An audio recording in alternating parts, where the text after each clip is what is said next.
Hello நண்பர்களே, உங்க எல்லாரையும் ஜோ டாக் சேனலுக்கு வரவேற்கிறேன். திருமாலின் திரு அவதாரங்களில் 4ஆம் அவதாரமான நரசிம்ம அவதாரமானது அனைத்து அவதாரங்களை காட்டிலும் மிகச் சிறப்பானதொரு அவதாரம் ஆகும். காரணம், இந்த அவதாரமே திடீரென தோன்றிய அவதாரம். பூமியில் சுமார் 24 நிமிடங்கள் மட்டுமே நீடித்த குறுகிய அவதாரம். பக்தன் ஒருவனின் அழைப்பிற்காய் ஓடோடி வந்து, இறைவன் தூணிலும் இருப்பான், துரும்பிலும் இருப்பான், நினைத்த மாத்திரம் மனதிலும் இருப்பான் என்பதை பறைசாற்றிய திவ்ய அவதாரம். கூட பிரம்மதேவர் கொடுத்த வரத்தால் வந்த வினையை அகற்றி அது முற்றுப்பெற சிவபெருமானையே ஷரப பறவையாய் வரவழைத்து என மும்மூர்த்திகளையும் ஒருங்கேறச் செய்து நிகழ்த்திய அவதாரம் இந்த நரசிம்ம அவதாரம். இப்படி பல சிறப்புகள் கொண்டதாய் பறைசாற்றப்படும் நரசிம்ம அவதாரத்தை தெளிவா விவரமா நாம இன்னைக்கு இந்த பதிவுல கேட்கலாம். கதைக்குள் பயணிக்கலாம். நான் உங்கள் ஜோ. ஜெயா மற்றும் விஜயா என அழைக்கப்படும் இரு துவார பாலகர்கள் விஷ்ணு பகவானின் இருப்பிடமான வைகுண்டத்தை காவல் காக்கும் வாயில் காவலர்கள். ஒரு நாள் விஷ்ணு பகவான் அவர்களிடம், நான் சிறிது நேரம் ஓய்வெடுக்கச் செல்கிறேன், என்னை யாரும் தொந்தரவு செய்ய வேண்டாம் என்று கூறிவிட்டு வைகுண்டம் உள் சென்றார். ஜெயாவும் விஜயாவும் அதை ஏற்று கடும் காவல் செய்தனர். அச்சமயத்திலே அங்கு தோன்றினர் சனகாதி முனிவர்கள். இவர்களே பிரம்மதேவரின் 4 மானசீக புத்திரர்கள். வயதில் மூத்தவர்களாய் இருந்தபோதும் தம் தவ வலிமையால் சிறுவர்களைப் போன்று தோன்றுபவர்கள், ஆன்மீக பலம் மிகுந்தவர்கள். அவர்கள் 4 அன்று விஷ்ணு பகவானை காணும்படியாய் வைகுண்டம் வந்திருந்தனர். அவர்களை பார்த்ததும் வாயில் காவலர்களான ஜெயாவும் விஜயாவும், சிறுவர்களே, யார் நீங்கள்? விஷ்ணு பகவான் தற்போது ஓய்வெடுத்து வருகிறார், அவரை உங்களால் பார்க்க இயலாது. அதிலும் மூத்த முனிவர்களுக்கே திருமாலின் தரிசனம் கிடைப்பது அரிது. பாலகர்களான உங்களை எப்படி நாங்கள் உள்ளே அனுமதிப்பது? நீங்கள் திரும்பிச் செல்லலாம் என்றனர். ஆனால் சனகாதி முனிவர்களோ அசையவில்லை. விஷ்ணுவை தரிசித்தே ஆக வேண்டும் என்று தொடர்ந்து வற்புறுத்தினர். அதற்கு ஜெயாவும் விஜயாவும் முனிவர்களின் தவ பலன் பற்றி அறியாது மறுத்து கொண்டே இருந்தனர். இது முனிவர்களை பெரிதும் கோபப்படுத்தவே இறுதியில் அவர்கள் அந்த வாயிற் காப்பாளர்கள் இருவரையும் நோக்கி, நீங்கள் வைகுண்டத்தை விட்டு வெளியேறி 100 ஜென்மங்கள் பூமியில் சென்று வாழுங்கள். அங்கு கோபம், தாபம், ஆசை, நோய் என மனிதர்களின் குணங்களை பெற்று துன்புறுங்கள் என கூறி சபித்தனர். அப்போதே வாயில் காவலர்களுக்கு எதிர் நிற்பவர்கள் யார் என்று தெரிய வந்தது. நாம் பகவானின் சித்தப்படி நடக்க நம்மை இந்த முனிவர்கள் இப்படி சபித்து விட்டனரே என நொந்தனர் ஜெயாவும் விஜயாவும். இங்கு நம் தன் இடத்தில் தன் பணியாளர்கள் இருவரை மற்றொருவர் சபிப்பதை தன் சித்தத்தால் உணர்ந்த விஷ்ணு பகவானும் நடந்தது என்பதை அறிய உடனே வெளியே வந்தார். வந்தவர் சூழ்நிலையை உணர்ந்து முனிவர்களை அமைதிப்படுத்தி, என் பொருட்டே என் பணியாளர்கள் இப்படி நடந்துவிட்டனர், நானே அவர்களை யாரையும் உள்ளே அனுமதிக்காதீர்கள் என கூறியிருந்தேன், ஆகவே அவர்களை மன்னியுங்கள் முனிவர்களே என வேண்டிக் கொண்டார் நாராயணர். அதை கேட்டு சற்றே மனமிறங்கிய முனிவர்கள், பிரபுவே, கொடுத்த சாபத்தை திரும்ப பெற முடியாது, வேண்டுமெனில் மாற்றிக்கொள்ளலாம். இவர்களுக்கு நாங்கள் 2 தேர்வுகளை கொடுக்கிறோம். ஒன்று, பக்தர்களாய் 7 ஜென்மங்கள் இவர்கள் பூமியில் வாழட்டும். இல்லையே எதிரிகளாய் 3 ஜென்மங்கள் பூமியில் வாழ்ந்து கையாலேயே மடியட்டும். இதில் ஒன்றை தேர்ந்தெடுத்து இவர்கள் சாபம் பூர்த்தியாகட்டும் என்றனர். அதை கேட்ட ஜெய விஜயா இருவரும் 7 பிறவிகளாய் வைகுண்டத்தை விட்டு நீங்கி நீண்ட காலம் விஷ்ணு பகவானை விட்டு பிரிந்திருப்பதை விட 3 ஜென்மம் அவர் எதிரியாய் இருப்போம். கூட நாம் எதிரியாய் இருக்கும் சமயம் நம்மை அழிக்க பகவானே அவதாரம் எடுத்து வருவார். அவரின் அவதாரத்தை காணும் பாக்கியமும் பெறுவோம் என்று நினைத்து அதிலே 3 ஜென்மங்கள் விஷ்ணு பகவானின் எதிரியாய் பிறக்கும்படியான சாபத்தை ஏற்றனர். அங்கனமே இவர்களே சத் யுகத்தில் முதல் ஜென்மமாய் இரணியாட்ச, இரணிய கசிபு என இரணியர்களாய் பிறந்தனர். திரேத யுகத்தில் 2ஆம் ஜென்மமாய் ராவணன், கும்பகர்ணனாய் பிறந்தனர். துவாபர யுகத்தில் 3ஆம் ஜென்மமாய் சிசுபாலன், தண்டவக்கிரனாய் பிறந்தனர். இதில் இரணிய கசிபுவை அழிக்க விஷ்ணு பகவான் எடுத்த அவதாரமே நரசிம்ம அவதாரம். அதை இனி விரிவா பார்க்கலாம். சத்யுகத்தில் காசியப முனிவருக்கும் திதிக்கும் பிறந்த அசுர மகன்களே இரணியர்கள் என அழைக்கப்படும் இரணிய கசிபு மற்றும் இரணியாட்சன். முனி தம்பதியர்களாய் இருந்தபோதும் கூடலுக்கு ஆகாத அந்த நேரத்தில் கூடியதால் இவர்களுக்கு அசுரர்கள் பிறந்ததாக கூறுகிறது பாகவத புராணம். பிறப்பிலிருந்தே இந்த அசுரர்களின் ஒரே நோக்கம் ஆள்வது. ஆம், எல்லா உலகையும் ஆள்வது, அதுவும் கடவுளுக்கு நிகராய் ஆள்வது, முடிந்தால் அந்த கடவுளையே அடித்து விரட்டிவிட்டு ஆள்வது. இப்படியான கொள்கையுடன் இருந்தவர்களில் மூத்தவன் இரணியாட்சன் முதலில் தவம் புரிந்தான், வரம் பெற்றான், ஆண்டான், ஆடினான், உலகையே பாய்போல் சுருட்டி கடலுக்கு அடியில் கொண்டு போய் ஒளித்து வைத்தான். இறுதியில் திருமால் வராக அவதாரம் எடுத்து அவனை கொன்றொழித்தார். ஆதலால் பிந்தையவனான இரணிய கசிபு ஆரம்பத்திலேயே தன்னை சுதாகரித்து கொண்டு அந்த திருமாலையே அழிப்பதற்கு தக்கபடி தன்னை வலியவன் ஆக்கிக்கொள்ள நினைத்தான். யாராலும் வெல்வதற்கரிய வீரத்தை பெற்றால்தான் அந்த ஹரியை ஒழிக்க முடியும் என்பதை உணர்ந்தான். அதற்காய் அழியாத ஆயுளையும் 3 உலகங்களையும் அடக்கி ஆள வேண்டிய வல்லமையையும் பெற வேண்டி பிரம்மதேவரை நோக்கி தவம் செய்ய முடிவெடுத்தான். ஆம், அந்த இரணியன் அனைத்திற்கும் தன்னை தயார்படுத்திக் கொண்டு மந்தரமலை சாரலுக்கு வந்தான். கால் கட்டை விரலை தரையில் ஊன்றி கைகளை மேலே தூக்கி விண்ணோக்கி நிமிர்ந்து நின்றான். உக்கிரமான தீர்க்கத்துடனே பிரம்மரை நோக்கி சிரத்தையுடன் தவமும் புரிந்தான். நாட்கள் நகர்ந்தன, வருடங்கள் ஓடின. இருந்தும் தீர்க்கமாய் நின்றான் இரணியன். அதனால் அவன் உடலிலிருந்து தவ கனல் வெளியானது. அது சகல ஜீவராசிகளையும் எரித்தது. ஆறுகளும் சமுத்திரமும் கொந்தளித்தது. திசைகள் எட்டும் தீ பொறிகளை கக்கியது. கனல் புகையாய் பரவி 3 உலகங்களையும் சூழ்ந்தது. தேவர்களும் கூட அந்த அசுரனின் தவ பலனால் நாம் பஸ்மமாகி விடுவோமோ என பயந்தனர். ஆகவே அலறி அடித்துக்கொண்டு ஓடி பிரம்மதேவரை அவர்கள் சரணடைந்து, படைத்தோனே, இரணியனின் தவத்தால் உண்டாகும் அக்னியை எங்களால் தாங்க முடியவில்லை. தாங்கள் தயை கூர்ந்து விரைந்து சென்று அவன் வேண்டுவதை அழியுங்கள். இனியும் எங்களால் பொறுக்க முடியாது என முறையிட தேவர்களின் வேண்டுதலை ஏற்று பிரம்மதேவரும் இரணியன் தவம் செய்யும் மந்திரமலை சாரலுக்கு வந்தார். அங்கோ இரணியனை சுற்றி புற்றும் புதரும் மூடிக்கிடந்தன. எறும்பும் கரையானும் அரித்த தோலுடன் பாதி சதையும் மீதி எலும்புமாய் இருந்தான் அவன். இப்படியான அவனின் அத்தீரா தவத்தை நேரில் கண்டதும் உண்மையில் பிரம்மதேவரும் மெய்சிலிர்த்துதான் போனார். உடனே அவர் தன் கமண்டல நீரை எடுத்து அவன் மேல் தெளிக்க உருக்கி வார்த்த பொன் மேனியுடன் மீண்டும் சுய உரு பெற்று தகதகவன மின்னிக்கொண்டு புற்றிலிருந்து வெளியே வந்தான் இரணியன். வந்தவன் பிரம்மதேவரை தொழுதான். அவரும், இரணியா, என் தீரா பக்தனே, உனக்கு என்ன வர வேண்டும் என ஆவலுடன் கேட்டார். அவனோ தெளிவாய் ஒரு வரம் கேட்டான். ஆம், முன்னர் தன் சகோதரன் என்னதான் பெரும் தவம் செய்து வரம் பெற்ற போதும் அந்த வரத்தை சரியாய் கேட்காததால் ஹரியால் கொல்லப்பட்டான். ஆனால் நானோ அப்படி இருக்கக்கூடாது. நான் கேட்கும் வரம்படி என் இறப்பிற்கான சூழ்நிலையே இருக்கக்கூடாது என அவன் தவம் செய்யும் முன்னரே அசுரகுரு சுக்ராச்சாரியாரிடம் அதற்கென ஆலோசனை பெற்றிருந்தான். இருந்தும் முதலில் கேட்டுத்தான் பார்ப்போமே என, லோகபிதாவே, எனக்கு மரணம் சம்பவிக்க கூடாது என்றான். அதற்கு பிரம்மரோ, அசுரனே, என் படைப்பு ஒவ்வொன்றிற்கும் நிச்சயம் அழிவு உண்டு. ஆதலால் மரணமானது தவிர்க்க முடியாது. வேண்டுமென்றால் மரணம் எப்போது வரவேண்டும் என்பதை கேள் என்றார். இந்த பதிலைத்தான் இரணியன் எதிர்பார்த்து காத்து கொண்டிருந்தான். ஆகவே அவன் அடுத்ததாய், படைத்தோனே, அப்படியென்றால் உன் படைப்பு எதனாலும் எனக்கு மரணம் நேரக்கூடாது. அது மட்டுமல்ல, எனக்கு உள்ளும் புறமும் இரவிலும் பகலிலும் விண்ணிலும் மண்ணிலும் மரணம் நேரக்கூடாது. எந்தவித ஆயுத, மனித, தேவ, பிராணி, அசுரர்களாலும் கூட சாவு நேரக்கூடாது. நீரிலோ நிலத்திலோ அந்தரத்திலோ என் உயிர் பிரியக்கூடாது. என் இரத்தமானது தரையில் சிந்தவே கூடாது. கூட எந்த தேவராலும் ஜெயிக்க முடியாத நல்ல வீரமும் வலிமையும் எனக்கு வேண்டும். எனக்கு நிகர் நானாய் இருக்க வேண்டும். மூவுலகையும் நானே கட்டி ஆள வேண்டும். யோகம், தவம், தியானத்தில் கிடைக்கும் அனைத்து சக்திகளையும் நான் பெற்று உம்மை போன்ற பெருமைகளையே நான் பெற வேண்டும் என்றான். உண்மையில் அவன் கேட்ட இவ்வரமானது பிரம்மரையே சற்று ஸ்தம்பிக்கத்தான் செய்தது.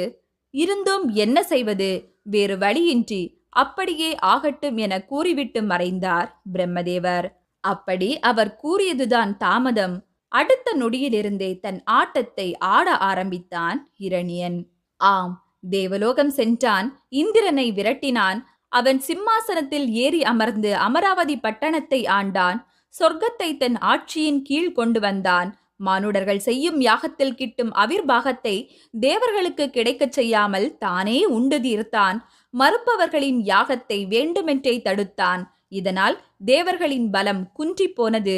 அதையே எதிர்பார்த்தவன் தன் அசுர கூட்டத்தை கூட்டி, என் குல கொழுந்துகளே, என் கட்டளைக்கு கீழ்ப்படியுங்கள். எனது தமையனின் இறப்பிற்கு காரணமான ஹரியையும் தேவர்களையும் இனி நாம் முற்றிலும் அழிக்க வேண்டும். உடனே புறப்பட்டு போய் அந்தணர்களையும் வேதியர்களையும் பசுக்களையும் துன்புறுத்துங்கள். நோன்பு விரதம் கடைபிடிப்பவர்களை கொல்லுங்கள். இனி இந்த 3 உலகின் அரசன் நானே. என்னையே அனைவரும் வழிபட வேண்டும். இரணிய கசிபு நம என்றே அனைவரும் என்னை துதிக்க வேண்டும். மீறுபவர்களை பொது இடத்தில் கழுவேற்றுங்கள். நம் அரக்கு குலத்தின் வல்லமையை பறைசாற்றுங்கள் என கட்டளையிட்டான். அதையே ஏற்று அசுர கூட்டமும் அனைவரையும் துன்புறுத்த ஆரம்பித்தது. அதனால் தேவர்கள் அடங்கினர். 7 உலகமும் இரணிய கசிபுவிற்கு ஒடுங்கியது. எல்லா உலகமும் உயிர்களும் அவன் ஏவல் பொருளாயின. ஏன், பஞ்சபூதங்களும் கூட அவன் விளையாட்டு பொருளாயின. மக்களும் தேவர்களும் சகல ஜீவராசிகளும் அரக்கனை வணங்கின, கடவுளை மறந்தனர். அக்கிரமத்தின் உச்சியில் ஆட்சி செய்தான் இரணியன். அது மொத்தத்திற்கும் காரணம் அவன் அரண் போல் வாங்கி வைத்திருந்த வரம். இறுதியில் அதுவும் போதாதென்று அந்த திருமாலை கொல்ல இன்னும் சக்தி வேண்டும் என்று மீண்டும் ஒரு மகா தவம் செய்ய புறப்பட்டான் இரணியன். இம்முறையோ சிவபெருமானை நோக்கிய தவம். இதில் மட்டும் அவன் ஜெயித்துவிட்டால் உலகம், வைகுண்டம், கைலாயம், பிரம்மலோகம் என அனைத்தின் ஏகாதிபதி ஆகிவிடுவான். இதனால் அவனின் பூர்வ ஜென்ம சாபமாகிய விஷ்ணுவின் கையால் மரணம் என்பதும் பொய்த்துவிடும் என்பதை சகல ஜீவராசிகளும் அறிந்தன. பயத்தால் துடித்தன. தவம் செய்ய புறப்பட்டான் இரணியன். அப்படி அவன் சிவபெருமானை நினைத்து தவம் செய்ய சென்ற காலகட்டத்திலேதான் அவன் மனைவியான கயாது என்பவள் கர்ப்பவதியாயிருந்தாள். அதை தனக்கு சாதகமாக்கிக் கொள்ள நினைத்தான் தேவர்களின் தலைவனான இந்திரன். ஆம், தன் பதவியை பறித்த இரணியனின் மேல் பொறாமை கொண்டு, அசுரன் இல்லா இச்சமயம் அவன் கர்ப்பிணி மனைவியை நாம் கடத்தி சென்று அவமானப்படுத்தலாம் என்று எண்ணிக்கொண்டு திடீரென இரணியனின் அந்தபுரம் வந்து கர்ப்பிணி கயாதுவை இழுத்துச் சென்றான் இந்திரன். அதில் வழியிலே அவள் மயங்கி போனாள். இந்நிலையை அறிந்து அங்கு ஓடோடி வந்த நாரத முனியோ இந்திரனின் அந்த அவச்செயலை தடுத்து, தேவேந்திரா, நீ செய்வது உனக்கே சரியாய் படுகிறதா? ஒரு பெண்ணை, அதுவும் ஒரு கர்ப்பிணியை துணையற்ற சமயம் இப்படி வஞ்சிக்கிறாயே. தேவர்களின் தலைவனான உனக்கு இது இழி செயல் என்று தோன்றவில்லையா? மூடனே, போரிட்டு வெல்ல முடியாமல் இப்படி பெண்ணை கடத்தி வஞ்சம் தீர்க்க பார்க்கிறாயே. நீ இந்த பாவத்தை எங்கு சென்று கழுவப் போகிறாய் என கோபமாய் திட்டி தீர்த்தார்.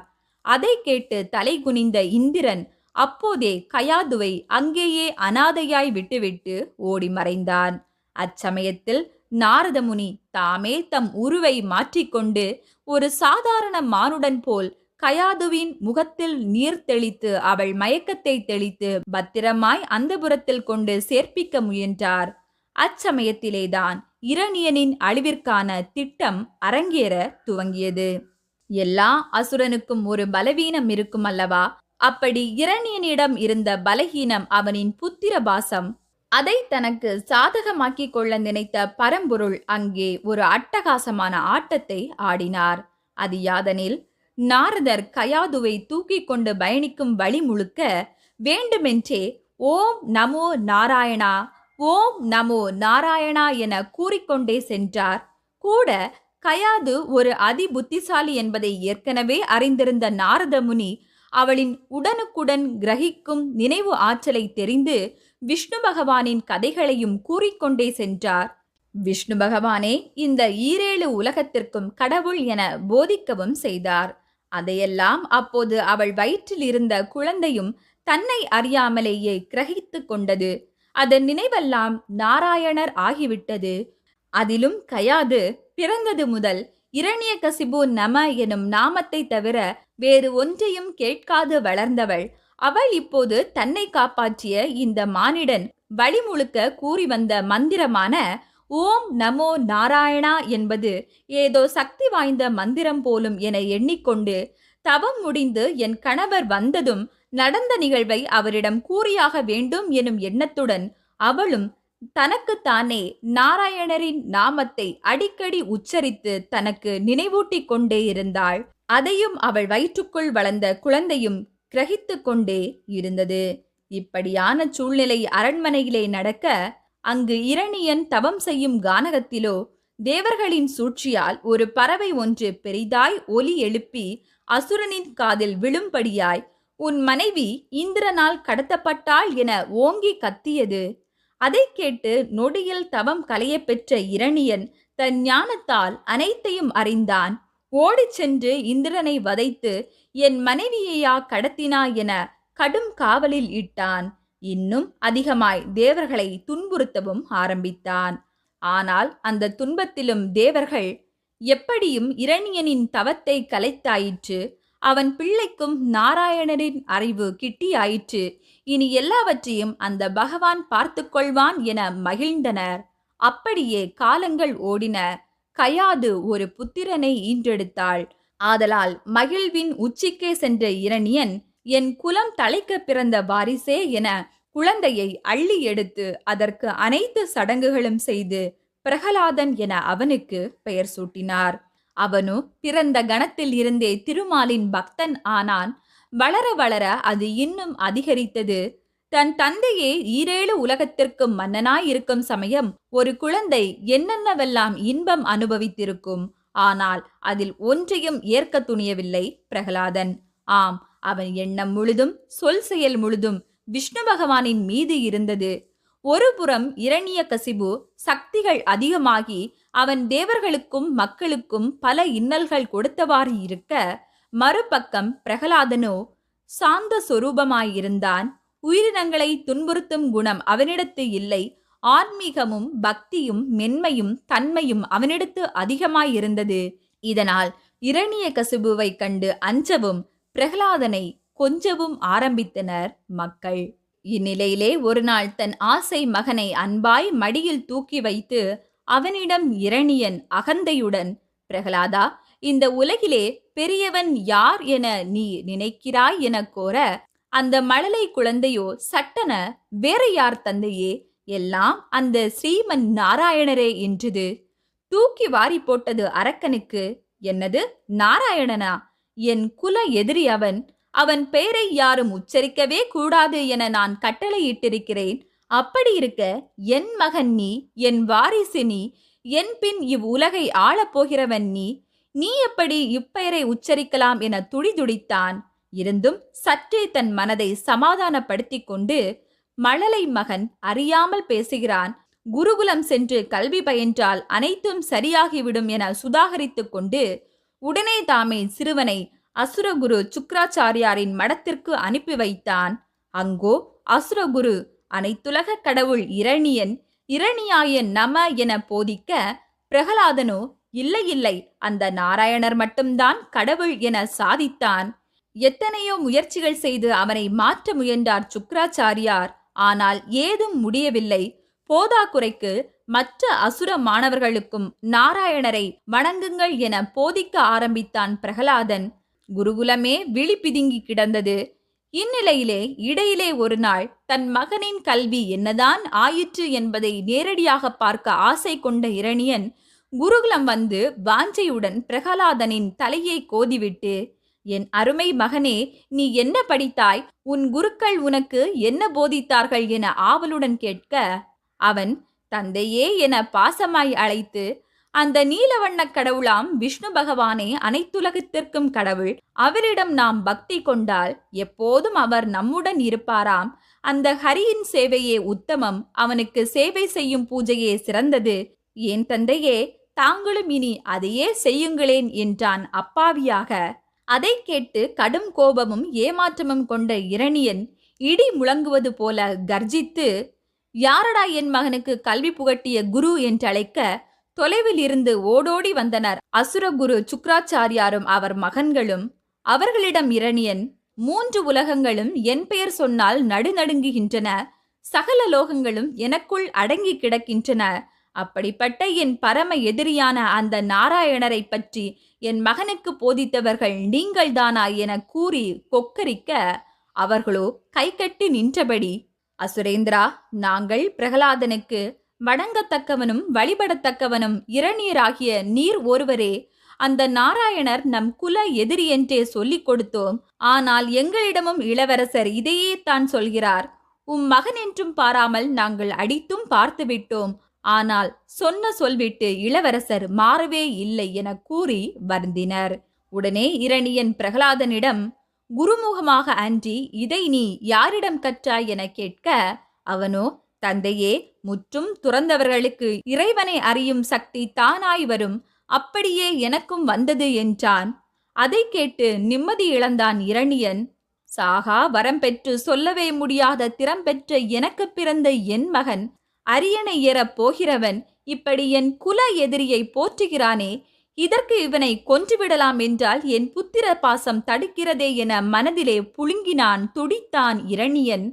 இருந்தும் தன் மகன் நாராயணா என உருகுவதை அவனால் சகிக்க முடியவில்லை.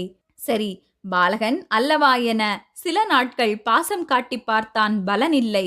பல நாட்கள் விளையாட்டு காட்டி பார்த்தான், வெற்றியில்லை. இனி அடியும் உதையும் மிரட்டலுமே இவனை திருத்தும் என முடிவெடுத்து, இச்சிறுவனை இழுத்து சென்று மலை உச்சியிலிருந்து தள்ளிவிடுங்கள் என கட்டளையிட்டான்.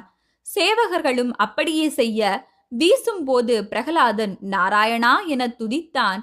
என்ன ஆச்சரியம், அவன் பூ போல பூமியில் விழுந்தான். எந்த காயமும் அவனுக்கு ஏற்படவில்லை. பின் மதம் கொண்ட யானையை வைத்து மிதிக்க முயல, சிறுவன் நாராயணரின் நாமத்தை கூற, அது அவனை துதிக்கையில் தூக்கி முதுகில் ஏற்றி அமர வைத்தது. கடும் விஷம் கொண்ட நாகங்களை கொத்தவிட அது பிரகலாதனுடன் விளையாட ஆரம்பித்தது. இங்கனம் ஒவ்வொரு முறையும் நாராயணரின் பெயரை கூறி பிரகலாதன் தப்பிக்கும் போதெல்லாம் இரணியனுக்கு தன் மகனை கொல்ல வேண்டும் எனும் கோபம் மேலும் மேலும் அதிகமாகிக் கொண்டே போனது. இறுதியாய் பெரும் முயற்சியாய் இரணியன் தன் மகனை எரித்தே கொன்றுவிடலாம் என முடிவெடுத்து அதற்கு தன் தங்கை ஹோலிகாவின் உதவியை நாடினான். ஹோலிகா ஒரு அரக்கி. அரக்கியான அவளுக்கு நெருப்பு தீண்டா வரம் உண்டு. எந்த தீயும் அவளை கொல்லாது. ஆகவே இரணியன் ஒரு நெருப்பு குண்டத்தை உருவாக்கி அதில் ஹோலிகாவை உட்கார வைத்து பிரகலாதனிடம், மகனே, போய் உன் அத்தையின் மடியிலே போய் உட்கார் என்று கூற, பாலகன் பிரகலாதனோ தன்னை சுற்றி நடப்பது சதி என்பதை அறியாது, சரி தந்தையே என கூறிவிட்டு சிரித்து கொண்டே நெருப்பில் புகுந்து ஹோலிகாவின் மடியில் போய் அமர்ந்தான். என்ன ஆச்சரியம், அவன் போய் அமர்ந்ததும் எரிய துவங்கினாள் ஹோலிகா. ஆம், அவள் செய்த மொத்த பாவமும் நெருப்பாய் மாறி அவளை எரித்தது. அதை கண்டு பதறிய இரணியனோ வெளியில் இருந்து கொண்டு, ஐயோ என் தங்கையே, அழிந்து போனாயே, நானே உனக்கு நெருப்பு மூட்டி யமனாகி போனேனே என நொந்தழுதான். அச்சமயம் அவளின் அந்த எரிந்த சாம்பலின் நடுவில் இருந்து தன் ஒரு முடி கூட கருகா வண்ணம் வெளியே வந்து தந்தையே என அழைத்தான் பிரகலாதன். அதை கேட்டு கோபத்தின் உச்சிக்கே சென்றான் இரணியன். ஆம், அரசவையை கூட்டினான். மந்திரிகளும் அசுர சேனை தலைவர்களும் அதிலே குழும்பினர். கூடவே கட்டி இழுக்கப்பட்ட தேவர்களும் நவ கிரகங்களும் அங்கே குனிந்து நின்றனர். குற்றவாளியாய் தன் மகனையே அதில் நிறுத்தினான். சபை ஆரம்பமானது. முதலிலே இரணியனை நோக்கி அனைவரும், மூவுலகை ஆள்பவனே, எதிரியே இல்லாயம் கடவுளே போற்றி போற்றி என துதிக்க, அதிலே ஒரே ஒரு குரல் மட்டும் ஓம் நமோ நாராயணா என துதித்தது. இரணிய சபையில் அப்படி ஒரு நாமத்தை கேட்டதும் அனைவரும் அமைதியாயினர். இருந்தும் அக்குரல் மீண்டும் தனித்து ஒலித்தது. வேறு யாருமல்ல, அது பிரகலாதனின் குரல். அதை கேட்டதுமே மேலும் கோபம் கொந்தளிக்க இரணியன் பிரகலாதனை நோக்கி, ஏ மடப்பதரே, தாளம்பூவில் வந்த கரு நாகமே, என் குல அழிவே, எங்கே இருக்கிறான் உன் நாராயணன்? என்னை கண்டு ஓடி ஒளியும் பயந்தாங்கொள்ளியான அவனை இங்கே வரச் சொல். இன்று இரண்டில் ஒன்றை நான் பார்த்துவிட வேண்டும். உன் தந்தையின் சகோதரனை கொன்றவனை நான் பழிவாங்கியே ஆக வேண்டும். இங்கே வருவானா உன் நாராயணன்? ஆம் என்றால் உடனே அவனை வரச் சொல் என்றான் ரௌத்திரமாக. அதற்கு பிரகலாதனோ, ஆம் தந்தையே, அவன் எங்கும் இருப்பான். உன்னையும் என்னையும் கூட நன்கு அறிவான். நான் அழைத்தால் கட்டாயம் உடனே வருவான் என்றான் அமைதியாக. உடனே இரணியனோ, ஓ அப்படியா, எனில் அவனை என் முன்னே உடனே வரச் சொல். நீண்ட காலமாக ஒரு பகை முடிக்கப்படாமல் உள்ளது. அதில் அவன் பிழைப்பானா பார்க்கலாம். எங்கே நீ கூறும் உன் நாராயணன் அதோ அந்த தூணில் இருப்பானா என கூறி நகைத்தான் இரணியன். இங்கு இரணியன் ஒரு குறிப்பிட்ட தூணை காட்டி இப்படி கேட்டதற்கு காரணம், அவன் அந்த அரசவையை கட்டிய போது அளவெடுத்து திட்டமிட்டு கட்டிய தூண் அது.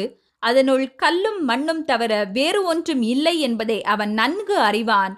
ஆக அதற்குள் நாராயணர் இருக்க வாய்ப்பே இல்லை என்று அறிந்தே அவன் எங்கே உன் ஹரி இந்த தூணில் இருக்கிறானா என கேட்டான். அதற்கு பிரகலாதனோ, என் ஹரி இந்த தூணிலும் இருப்பான், ஏன் துரும்பிலும் இருப்பான், கூட இந்த பிரபஞ்சத்தில் உள்ள சகல உயிர்களிடத்தும் ஒரு அணுவாய் இருப்பான். அடியவர் அழைத்தால் உடனே வருவான் என்றான் உறுதியாக.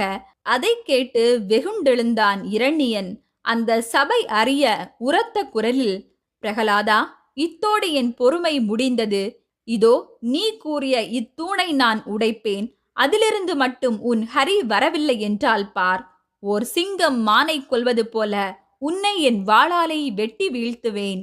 தந்தை சொல் தட்டிய நீ உன் தந்தையின் கையாலேயே மடிந்து போகப் போகிறாய் பார் என்று கூறி கதாயுதத்தை தூக்கி கொண்டு அரியாசனம் விடுத்து தூணை நோக்கி நடந்தான் இரணியன். அப்போது அந்தி காலம் நெருங்கியது. இதோ இந்த தூண்தானே என மீண்டும் ஒருமுறை கூறிவிட்டு ஆக்ரோஷமாய் தன் கதாயுதத்தால் தூணை தாக்கினான் இரணியன். என்ன ஆச்சரியம்! இடி முழக்கத்துடன் அந்த தூண் இரண்டாய் பிளந்தது. அதன் நடுவிலிருந்து தூய பிரகாசத்துடன் விஷ்ணு பகவான் நரசிம்மர் வடிவத்தில் வெளியே வந்தார். ஆம், பாதி மனித உடல், மீதி சிங்க உடல், நீளமான முடி, கோரமான பற்கள், கைகளிலே கூர்மையான நகங்கள், விண்ணை தொடும் அளவு வளர்ந்த மேனி, தடித்த முகம், உருக்கி வார்த்த பொன் போன்ற கண்கள், மலை போன்று திறந்த வாய், அதில் கூரிய பற்கள், விரிந்த மார்பு, குறுகிய இடை, எவரும் பயப்படும் தோற்றம் என இப்படியான அந்த புது வடிவத்தை கண்டதுமே இரணியன் தன் இறப்பு குறித்த வரத்தை நினைவு கூர்ந்தான். அவனுக்கு சகலமும் விளங்கிற்று. ஓ, என் மரணத்திற்காக எடுத்த உருவோ! மனிதனும் இல்லை, விலங்கும் இல்லை, இரண்டும் கலந்த கலவை. ஆயுதம் இல்லை, கை நிறைய நகம். இரவும் இல்லை, பகலும் இல்லை, அந்தி பொழுது. சரி சரி, எல்லாம் விளங்கிற்று என்று நினைத்தான். இருந்தும் அந்த நரசிம்மரை எதிர்த்து தன் வாளை சுழற்றினான் இரணியன். அவரோ இறகன அதை தட்டியிட்டார். நொடியில் பாய்ந்தார். இரணியனை தரதரவனை இழுத்து கொண்டு வாசற் படிக்கு வந்து தன் மடியில் அவனை கிடத்தினார். காரணம், இரணியன் பெற்றிருந்த வரம் அப்படி. அதற்கெனவே இத்தனை தயாரிப்புகள். அவனை விலங்கோ மனிதனோ, பகலிலோ இரவிலோ, நீரிலோ நிலத்திலோ, உள்ளிலோ வெளியிலோ, அந்தரத்திலோ நோயிலோ ஆயுதத்திலோ இரத்தம் சிந்தியோ என எந்த வகையிலுமே கொல்ல முடியாது. ஆகவே விஷ்ணு பகவான் மனிதனும் மிருகமும் கலந்த உருவாய் இரவும் பகலுமற்ற அந்தி பொழுதில் வந்து உள்ளிற்கும் வெளிக்கும் பொதுவான வாசற்படியில் நிலத்திற்கு மேல் அந்தரத்தில் இல்லாமல் தன் மடிமேல் வைத்து ஆயுதமின்றி தன் கூரிய நகத்தாலே அவனை கிழித்து அவன் இரத்தத்தை தரையில் சிந்த விடாமல் மொத்தமாய் குடித்து அந்த மாபெரும் அசுரனாம் இரணியனை கொன்றார். ஆம், நரசிம்மரால் மாண்டான் அந்த அசுர ஏகாதிபதி. அவன் ஆட்சியும் அகங்காரமும் அத்துடன் முடிந்து போனது. இப்படியாய் தன் அவதார நோக்கம் நிறைவேறிய பின்பும் நரசிம்மரின் கோபமானது தணியவில்லை. நரசிம்மமூர்த்தியின் அந்த அகோர தோற்றம் கண்டு அவரிடம் நெருங்கவே அனைவரும் பயந்தனர். அவர் முகம் அக்னி பிளம்பாயிருந்தது. அவர் உக்ரம் தணிய தேவர்கள் லட்சுமி தேவியை அழைத்து, தேவி, ஸ்ரீஹரியின் கோபத்தை குறையுங்கள் என சொல்ல அன்னை வந்தும் தணியவில்லை நரசிம்மர். காரணம், உண்மையில் நரசிம்மருக்கு தன் பக்தனை கொல்ல துணிந்த இரணியன் மேல் மட்டும் கோபம் இல்லையாம். ஆராயாமல் வரம் கொடுத்த பிரம்மதேவரின் மேல் கோபமாம். அசுரனுக்கு அஞ்சி தம் உயிரை காக்க கர்ம யோகத்தை கைவிட்ட அத்தனை முனிவர்கள் மேலும் கோபமாம். சுயநலம் கொண்டு சூழ்ச்சியல் செய்த தேவர்கள் மேல் கோபமாம். கூட தான் பிரகலாதனின் தந்தையை கொன்றதால் இனி என் பக்தனுக்கு தந்தையும் தந்தை பாசமும் இன்றி போனதே என தன்மேலும் வருத்தமாம். இதனாலேயே நரசிம்மர் மிக்க உக்கிரமாய் சீறிக்கொண்டே இருந்தாராம்.